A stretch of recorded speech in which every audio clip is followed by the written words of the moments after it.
बड़ी अच्छी प्रॉपर्टी बन रही है यहाँ। अगर एक ऑफिस लेकर डाल दिया जाए तो बड़ी अच्छी रेंट आनी चाहिए, लेकिन महंगा भी पूरा होगा जैसा लग रहा है। जितनी लग्जरी ये है, महंगा भी पूरा होगा। अरे भाई, कुछ पैसे मेरे से भी ले लो, इस प्रॉपर्टी में इन्वेस्ट करने का मेरा भी मन है। अरे भग, मैं पार्टनरशिप में काम नहीं करता हूँ। अरे पगले, रिट का नाम नहीं सुना क्या?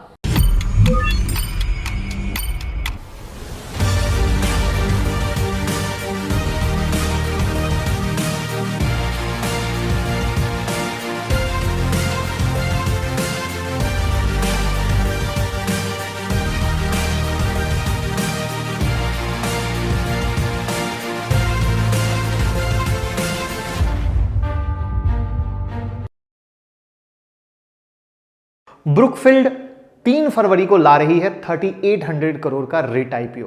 तो आज के वीडियो में हम जानेंगे रिट का मतलब क्या है, इनके पीयर किस तरीके से आपको ग्रोथ दिए, कंपनी के फाइनेंशियल, आईपीओ के डिटेल, प्रोज एंड कॉन्स, जिससे कंपनी अच्छी और बुरी आप दोनों समझ सकेंगे। साथ में क्या हमें इन्वेस्ट करना चाहिए, तो हर एक चीज को डेटा एनालिसिस के साथ जानेंगे जिससे कि आप अच्छे से समझ पाएं। तो शुरू करते हैं। सबसे पहले रिट आईपीओ का मतलब क्या होता है, तो पहले रिट जो है जान लेते हैं, फिर आगे की बात करेंगे, क्योंकि ये समझ पाएंगे तभी हम इस आईपीओ को समझ पाएंगे। रिट यानी रियल एस्टेट इन्वेस्टमेंट ट्रस्ट ऐसी कंपनी होती है जो रियल एस्टेट एसेट की यूनिट्स या पोर्टफोलियो में निवेशकों को इन्वेस्ट करने का मौका देती है। इसको एक एग्जांपल से समझते हैं। जैसे म्यूचुअल फंड में इन्वेस्टर से कैपिटल पुलिंग के थ्रू स्टॉक्स के पोर्टफोलियो में इन्वेस्ट किया जाता है, सेम उसी तरीके से रिट में होता है, जहां इन्वेस्टर से कैपिटल पुलिंग करके रियल एस्टेट सेक्टर में इन्वेस्ट किया जाता है। यहां पोर्टफोलियो के अंदर 80% प्रॉपर्टी ऐसी होती है जो ऑलरेडी इनकम जनरेशन मोड में रहती है, जहां से रेंटल इनकम आ रही हो। वहीं 20% एलोकेशन अंडर कंस्ट्रक्शन प्रॉपर्टी में होता है। और यहां सबसे अच्छी चीज जो होती है वो ये है कि यहां 90% इनकम यूनिट होल्डर्स में डिस्ट्रीब्यूट करना मैंडेटरी होता है, और इन रिट्स को और कोई नहीं बल्कि सेबी मैनेज करती है। तो यानी समरी क्या हुआ, तो इसमें इन्वेस्टर किसी फिजिकल प्रॉपर्टी के मालिक नहीं होते, लेकिन उस संपत्ति से होने वाली कमाई में उनको कुछ फीसदी हिस्सा मिलता है। ये कंपनियां जब आम लोगों और दूसरे इन्वेस्टर में किसी रियल एस्टेट प्रॉपर्टी के डेवलपमेंट निर्माण के लिए फंड जुटाने के लिए आईपीओ लाते हैं तो उन्हें कहते हैं रिट आईपीओ। इसमें भी कंपनी लोगों और इंस्टीट्यूशनल इन्वेस्टर से आम आईपीओ की तरह ही पैसे जुटाती है। अगर बात समझ आ गई हो तो लाइक का बटन दबाइएगा, क्योंकि यही समझे तो आगे बात समझ में आई। अब बात करते हैं इनकी पीयर की। तो अब आईपीओ में अगर आपका इंटरेस्ट है तो हम आपको इसके इंटरेस्ट को और बढ़ाते हैं। ये तीसरा रिट आईपीओ है। इससे पहले 2020 में माइंडस्पेस बिजनेस पार्क रिट का आईपीओ आ चुका है। 2019 में भारत में एम्बेसी ऑफिस पार्क रिट का आईपीओ आ चुका है। इसकी पीयर को और डिटेल में हम आगे जानेंगे, जिससे आप आसानी से समझ पाए। अब वापस आते हैं ब्रुकफील्ड इंडिया रिट पर, जो कि इंडिया की इकलौती institutionally managed public commercial real estate company है। कनाडा की asset manager company Brookfield asset management Inc की स्वामित्व वाली भारतीय कंपनी Brookfield India real estate trust 3 फरवरी 2021 को अपना रिट आईपीओ ला रही है। मौजूदा समय में ब्रुकफील्ड इंडिया रिट में बीपीजी होल्डिंग ग्रुप इंक की 99% की हिस्सेदारी है, और बीपीजी होल्डिंग ग्रुप इंक कनाडाई कंपनी ब्रुकफील्ड इंक की सहयोगी कंपनी है। अब कंपनी के वर्किंग मॉडल को ऑलरेडी ऊपर में समझाया हमने, उसको आई होप समझ गए होंगे। ब्रुकफील्ड के पास इंफ्रास्ट्रक्चर और रियल एस्टेट प्रॉपर्टीज का विशाल पोर्टफोलियो है, जिसमें 4.2 करोड़ वर्ग फीट की ऑफिस प्रॉपर्टी है। इस रीट में करीब 1.4 करोड़ वर्ग फुट की पेशकश की जा रही है, और पोर्टफोलियो की 93% वैल्यू पूरे हो चुके एसेट से आती है।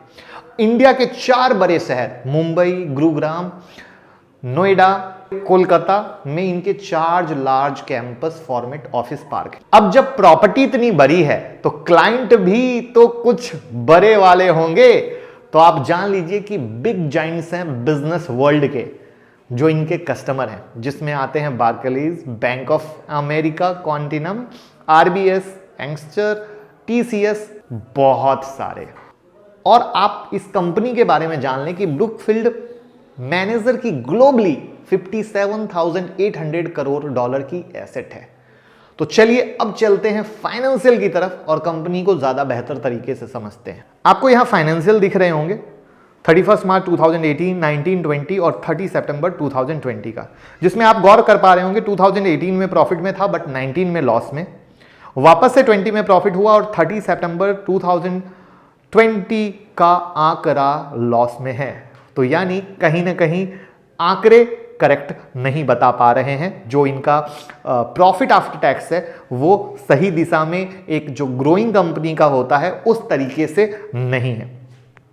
अब बात करते हैं कि आईपीओ 3 फेब को खुल रहा है, 5 फेब को बंद हो रहा है, अलॉटमेंट का डेट 11 फेब है और 17 फेब की टेंटेटिव लिस्टिंग का डेट है, जिसमें 274 से 275 पर इक्विटी शेयर आईपीओ का प्राइस है। 200 शेयर का मार्केट लॉट है, यानी अगर आप एक लॉट अप्लाई करते हैं तो 55,000 रुपीज आपकी इन्वेस्टमेंट लगने वाली है, यानी थोड़ी सी मोटी इन्वेस्टमेंट आपकी लगने वाली है। जहां तक बात आती है तो एनएससी बीएससी दोनों में लिस्टिंग होगा ये। तो अब जानते हैं कि आईपीओ से आ रहे पैसे को कंपनी कहां इस्तेमाल करने वाली है। तो दोस्तों सबसे पहले ये पैसे ब्रुकफील्ड के एग्जिस्टिंग एसेट एसपीवीएस के डेट को फुल्ली या पार्सली रीपे करने में यूज होने वाला है और फिर बाकी के बचे कुछ पैसे जनरल कॉर्पोरेट पर्पस के लिए यूज होंगे, यानी हाईलाइट है डेट को पे करना, ये ध्यान रखिएगा। तो दोस्तों जिस तरीके से इंडिया के रिट मार्केट हॉटस्पॉट बने हुए हैं, ऐसे में आने वाले वक्त में और प्रॉपर्टी ट्रस्ट को पब्लिक होते हम बिल्कुल देख सकते हैं, क्योंकि जिस तरह यहां बड़ी बड़ी कंपनियां अपना सेटअप डाल रही हैं, चाइना से उठ उठ के इंडिया आ रही हैं, तो आने वाले वक्त में रिट कंपनियों के लिए बूम साबित हो सकता है। कोरोना का भी इंपैक्ट है, लेकिन धीरे धीरे आप भी जान रहे हैं इकोनॉमी खुल रही है तो आगे बहुत कुछ अच्छा होगा। अब हम जानते हैं कंपनी के की स्ट्रेंथ को। तो सबसे पहला, global sponsorship with local expertise with international flavour, right, क्योंकि इंटरनेशनली ही तो एक्सपीरियंस है जो लोकल मार्केट में काम कर रहे हैं। सेकंड पॉइंट, मुश्किल है इनके ऊपर कोई दूसरा चढ़ के काम कर सके, क्योंकि जिस तरीके से इनकी हॉट प्रॉपर्टीज हैं उसका रेप्लिका बनना बहुत ही मुश्किल है। नेक्स्ट, नए नए जगहों पे जो इनका बिजनेस तरीका है और भी अच्छी जगहों पे प्रॉपर्टी को लाना। Next, diversified blue chip tenant है इनके पास और कैश फ्लो की स्टेबिलिटी है, तो ये भी अपने आप में एक बहुत ही इंपॉर्टेंट है। साथ में जिस तरीके से इनका ग्रोथ इंटरनली और एक्सटर्नली हो रहा है, ये एक ट्रिमेंडस है। और लास्ट जो इनकी टीम है वो बहुत ही एक्सपीरियंस्ड टीम है। तो अच्छी बात हो गई। अब रिस्क फैक्टर को जानते हैं, जिससे हम ये समझ सके कि इन्वेस्टमेंट क्यों नहीं करना चाहिए, अच्छा बुरा सब। तो Brookfield India writ IPO company ने, जैसा कि मैंने दिखाया, 2019 में लॉस किया, साथ में 2020 में भी। कंपनी कोई भी गारंटी नहीं देती है प्रॉफिट बांटने का अपने यूनिट होल्डर को, ये अगेन एक रिस्क है।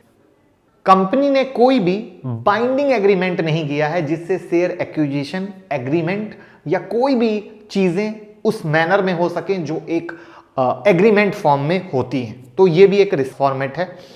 कंपनी अगर अपनी किसी एसेट को डिस्पोज करना चाहती है या किसी नए जगह इन्वेस्ट करना चाहती है, तो सब रिट रेगुलेशन के अंदर में आता है, और रिट रेगुलेशन के जब अंदर में आता है तो ये कहीं से आसान नहीं होता है। नेक्स्ट नेगेटिव पॉइंट है कि कोरोना वायरस का जो इंपैक्ट देखा गया है, जिसके कारण वर्क फ्रॉम होम का चलन चालू हुआ है, वो जो बिजनेस को हिट कर रहा है, वो क्या वर्क फ्रॉम होम का चलन आगे किस तरीके से चलता है, वो बिजनेस को कितना इंपैक्ट कर सकता है, वो एक अगेन निगेटिव फैक्टर होगा इस कंपनी के लिए। कंपनी का प्रॉफिट कंप्लीटली डिपेंड करता है कमर्शियल रियल एस्टेट मार्केट के परफॉर्मेंस पे।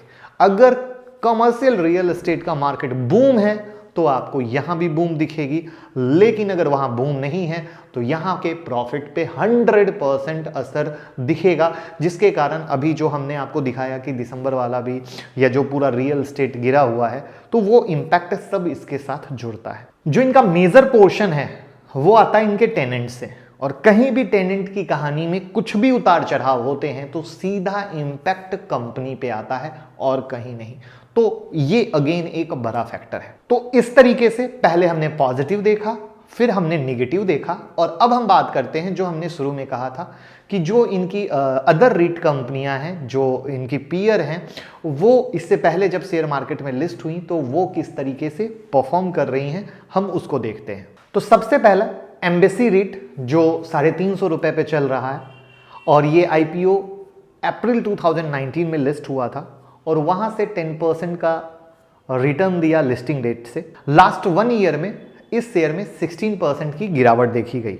अब दूसरे की बात करते हैं, माइंड स्पेस रीट की।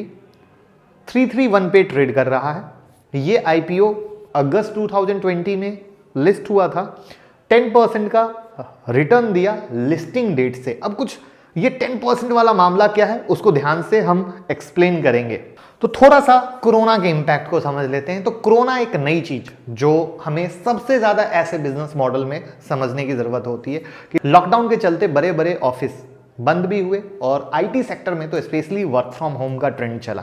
ऐसे में देखना काफी दिलचस्प होगा कि आने वाले समय में वर्क फ्रॉम होम का कल्चर कितने दिन तक ट्रेंड करता है, क्योंकि इस कल्चर का सीधा सीधा इंपैक्ट रिट के सारे बिजनेस पे पड़ने वाला है, ना सिर्फ इस आईपीओ पे, सारे पे।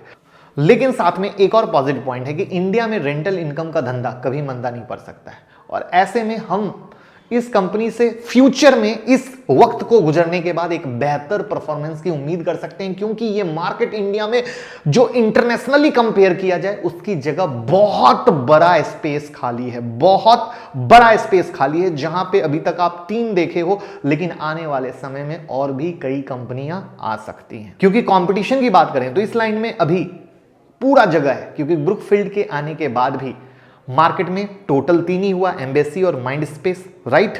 तो आने वाले बजट में क्या कुछ सरकार इंफ्रास्ट्रक्चर पे अच्छा देती है, कुछ फोकस करती है, कुछ बड़ा मिलता है तो बहुत ही मजेदार होगा। तो मेरे अनुसार इसको इक्विटी आईपीओ की तरह ना देखें, इसको डेट इन्वेस्टमेंट की तरह देखें। यानी अगर आपको 7 to 12% का रिटर्न मिलता है तो आप खुश हैं, यानी ये सिर्फ एचएनआई इन्वेस्टर के लिए है, रिटेल वालों के लिए नहीं, ये मेरा मानना है।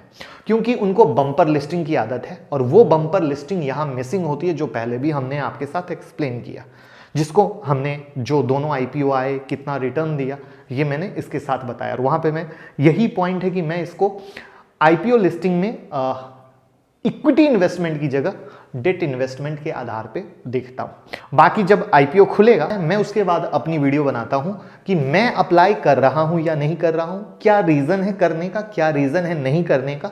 तो आप जुड़े रहें तो हम जरूर लाएंगे इस आईपीओ में मैं अप्लाई कर रहा हूं या नहीं कर रहा हूं। बाकी मेरा रीजन, मेरा जो पॉइंट था वो मैंने बहुत खुल के आपके साथ एक्सप्लेन कर दिया। आपका क्या पॉइंट है, क्या आपने इससे पहले 2 रिट आईपीओ में अप्लाई किया था, आपका क्या नजरिया है, आप भी अपना नजरिया कमेंट बॉक्स में जरूर बताएं और लोगों के साथ शेयर करें अगर चीजें पसंद आई हो तो। Thank you so much.